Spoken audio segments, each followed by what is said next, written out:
কিপ্টে জামাইয়ের কাণ্ড কারখানা। কি অবস্থা, বাবার বাড়ি যেতে আমার তো লজ্জাই লাগছে। হ্যাঁ, তোমার কি অবস্থা? তুমি এত কিপটার তো শেষ সীমা আছে। হ্যাঁ, দইয়ের একটা এইটুখানি একটা পাতিল আর এইটুখানি একটা মাছ চোখে রাখা যায় না। মানে চিংড়ি মাছটা কি মানুষ একটু বড় দেখে নিয়ে আসে? ওই মাছ নিয়ে বাবার বাড়িতে কেউ যায়? এই তুমি কি বলো উল্টাপাল্টা কথা? হ্যাঁ, এই দেখো আমি কত বড় দইয়ের পাতিল নিয়ে এসেছি, আর বাজারে সব থেকে বড় চিংড়ি মাছটা আমি নিয়ে এসেছি। আর কত বড় চিংড়ি মাছ! হ্যাঁ, আমার শাশুড়ি চিংড়ি মাছ খেতে খুব পছন্দ করে, আর এই চিংড়ি মাছ আমরা সব মিলেমিশে ভাগ করে খেয়ে নেবো। ভালো লাগে না? দেখবা কত ভালো হবে। চলো চলো, মাকে ডাকো এবারে তুমি। মা, ও মা, মা! আরে তোরা এসে গেছিস, আয় মা ভেতরে আয়।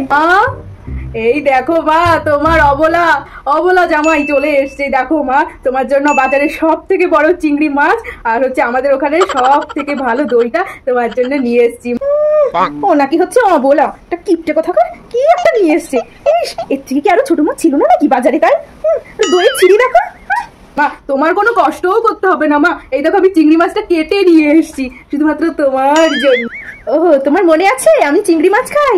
বাবা, আমার অবলা জামাই, তুমি এত বড় চিংড়ি মাছ নিয়ে এসছো। বাবা, একে একা দ্বারা খাওয়া সম্ভব? আমার ধরো ধরো ধরো। আরে গাধা, তুই কি বুঝতে পারছিস না? মা তোর প্রশংসা করছে না, মা তোকে মিষ্টি মুখে জুতোর বাড়ি দিচ্ছে। হ্যাঁ বাবা, নিয়েছি, তোমার মাছও নিয়েছি আর তোমার দইও নিয়েছি।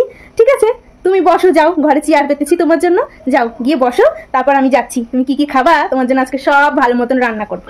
হ্যাঁ মা, বসছি। এই একটা এসে শুধু খাই খাই করবে। আমার বাবা বাড়ি আসলে জন্মের খিদা পেয়ে যায়। আমি যাই, আমি বান্ধবীর সাথে দেখা করে আসি।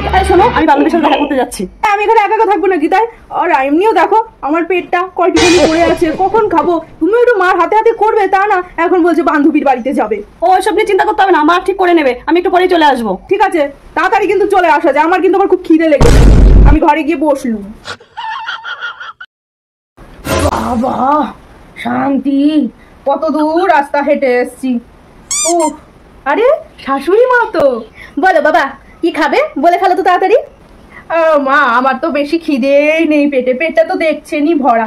এই ধরুন 12টা লুচি, 10টা মিষ্টি আর হচ্ছে 8খানা আম আপাতত কেটে নিয়ে আসুন, তারপরে না দুপুরের খাবারটা খাবো। খাওয়াবো এত কিছু? তারা না, অনেক হয়েছে। প্রতি বছর এই ছোট্ট দেখে একটা চিংড়ি মাছ তুলে নিয়ে আসবে আর এইটুকু একটা দই নিয়ে আসবে। এইবারে এই জামাইটাকে আমি আচ্ছা করে খাইটা করবো। আমি আজকে জামাই ষষ্ঠী আজকে খাওয়া বের করবো। বসো বাবা বসো। আজকে আমি অনেক টাকার বাজার করেছি, অনেক টাকা চলে গেছে আজকে আমার। আজকে এই শ্বশুর বাড়িতে আমি আজকে আমার কবজি ডুবিয়ে খাবো আর সব টাকা উসুল করবো। বাবা, আমার পেটটা ভরাতে হবে না? বাবা, মিষ্টিটা খাও দেখি, তারপরে দেখি তোমার লুচির কি ব্যবস্থা করি আমি। নাও, আগে মিষ্টিটা নাও, ধরো। মিষ্টি? বাবা, লাড্ডুর প্যাকেট! বাবা, কি সুন্দর গন্ধ বেরোচ্ছে। জানি না কতগুলো লাড্ডু আছে এর মধ্যে, কি সুন্দর গন্ধ। ঠিক আছে মা, আপনি যান, গিয়ে রান্নাটা করুন, আমি খেয়ে নেবো। আপনাকে কষ্ট করে লুচি তরকারি হবে না। আমি এমনিও লাড্ডু খেতে তো খুব ভালোবাসি, আপনি তো জানেন। ঠিক আছে মা, যান যান, আসি আমি কেবল। হ্যাঁ, একটা লাড্ডু? একটা লাড্ডু কেন? এতগুলো লাড্ডু ছিল, আমাকে একটা লাড্ডু দিয়েছে। শাশুড়ি মা, ও শাশুড়ি মা, শাশুড়ি মা! আরে কি হলো বাবা, আমার অবলা জামাই? কি হয়েছে, এত ডাকাডাকি করছো? আরে আপনি আমাকে 1খানা লাড্ডু দিয়েছেন। 1খানা লাড্ডু?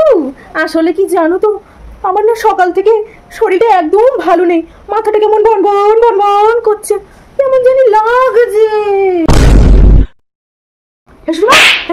আপনার কি হলো? তুমি বসো বসো, মাকে নিয়ে ডাক্তার কাছে যাচ্ছি, তুমি বসো বসো বসো। এবারে আমার জামাই ষষ্ঠী খাওয়া হয়ে গেল, শাশুড়ি অসুস্থ হয়ে গেল, বউ শাশুড়িকে নিয়ে চলে গেল, আমার আর কি হবে? যা বাবা, আমার তো করে বাস হয়ে গেল, কতগুলো টাকা খরচা করলাম।